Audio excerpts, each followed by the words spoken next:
আছে তাদের সম্পূর্ণ পরিচয় বের করতে হবে, তাদের নাম ও পরিচয় প্রকাশ করতে হবে। এই দেশের বিভিন্ন সময় ছাত্রছাত্রীরা, সাধারণ মানুষ, সাধারণ জনগণ সবসময় কোনো না কোনো বলির পাঠায় শিকার হয়। এটি কিন্তু আমরা বরাবরই দেখে আসছি। তবে এই জন্য এই বলির পাঠা থেকে বেরিয়ে আসার জন্য বা বিভিন্ন গুজব থেকে আমাদেরকে অবশ্যই দূরে থাকতে হবে। তো বলির পাঠাটি কেন আমি বলেছি এটি নিয়ে একটু বিশ্লেষণ করতে চাই। একটি জিনিস যদি আমরা লক্ষ্য করি যে আমরা আসলে কতটা বোকা এবং আমাদের যুব সমাজ, আমাদের ছাত্রছাত্রী সমাজ, এদেরকে কিভাবে আমরা ধ্বংস করে দিচ্ছি। গত 21 জুলাই মাইলস্টোন স্কুল অ্যান্ড কলেজের এই বিমান বিধ্বস্তের ঘটনার পরবর্তীতে আমরা যেটি দেখেছি যে এটি নিয়ে যার যার জায়গা থেকে আমরা কিন্তু সমবেদনা জানাচ্ছি এবং বিশেষ করে যারা সন্তানের পিতামাতা তাদের কিন্তু এটি মেনে নেওয়া অনেক কষ্টের ব্যাপার।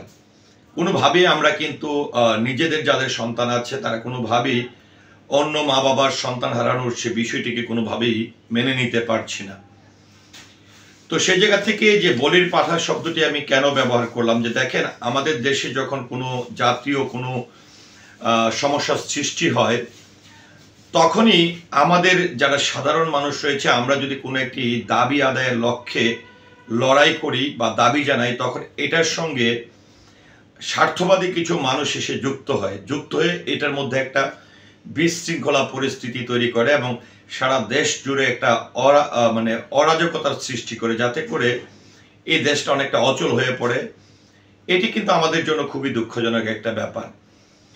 আমি দেখেন আজকে আমার ভালো লেগেছে যে অন্তর্বর্তীকালীন সরকারের কাছে সাধারণ ছাত্রছাত্রীদের যে দাবি দাবা ছিল সেটি উত্থাপন করা হয়।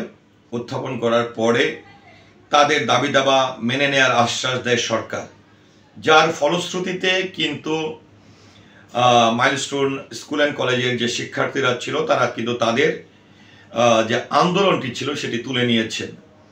তো দেখেন একটি আন্দোলন কখনো রাষ্ট্রের জন্য ভালো কিছু বয়ে আনে না। ভাঙচুর, হরতাল, অরাজকতা, এগুলো যেরকম একটি রাষ্ট্রের ক্ষতি হচ্ছে, রাষ্ট্রের সঙ্গে কিন্তু আমরা যারা সাধারণ মানুষ হচ্ছি তাদেরও কিন্তু সম্পৃক্ততা আছে। কারণ আজকে একটি রাষ্ট্র যখন কিছু করে বা রাষ্ট্রীয় সম্পত্তি হয় তখন কিন্তু এটি কিন্তু সরকারের টাকা না, এটি কিন্তু জনগণের টাকা, আমাদের টাকা। হ্যাঁ, আমি মনে করি সাধারণ মানুষের রায়ে যেহেতু একটি সরকার গঠিত হয়, সাধারণ মানুষ দিয়েই জনগণকে দিয়ে একটি রাষ্ট্র, জনগণের সকল জনগণকে নিয়ে একটি রাষ্ট্র, সেই জায়গা থেকে জনগণের সঙ্গেও সরকারের কোনো ধরনের প্রতিবন্ধকতা তৈরি করা, দূরত্ব তৈরি করা, মিথ্যা বিভিন্ন আশ্বাস দেয়া, মিথ্যা প্রতারণার শিকার করা, এই ধরনের জায়গা থেকেও কিন্তু আমি মনে করি আমাদের বের হয়ে আসা উচিত। তবে সবচেয়ে বড় যে বিষয়টি রয়েছে, আমরা যারা আসলে ব্যক্তিগত স্বার্থের ঊর্ধ্বে যে বিভিন্ন দাবি দাবা আদায়ের লক্ষ্যে আমরা অনেক সময় সরকারের কাছে আন্দোলনে নামি, তাদের অনেক বেশি সচেতন থাকতে হবে।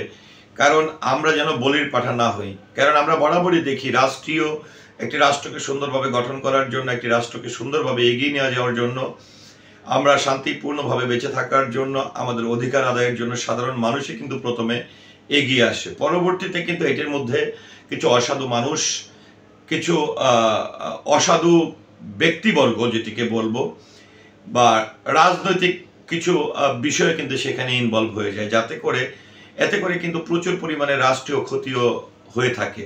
তো যাই হোক, আমরা অবশ্যই যে কোনো বিষয়ে আমরা সচেতন থাকব। আমি এই যে মাইলস্টোন স্কুল অ্যান্ড কলেজের বিমান বিধ্বস্তে যারা পৃথিবীর মায়া ত্যাগ করে চলে গেছেন তাদের আত্মার মাগফিরাত কামনা করছি। আর যারা হাসপাতালে মৃত্যুর শয্যায় আছেন কিংবা জীবন নিয়ে লড়াই করছেন, আল্লাহ তাআলার কাছে সেটিও প্রার্থনা করছি, আল্লাহ তাআলা যেন আমাদের সকলকে তাড়াতাড়ি সুস্থ করে দেন। আর যে সকল মা বাবারা তাদের কোমলমতি শিশুদেরকে হারিয়েছে, আল্লাহ তাআলা যেন তাদেরকে ধৈর্য ধারণের ক্ষমতা প্রদান করেন। আমিন। আসসালামু আলাইকুম।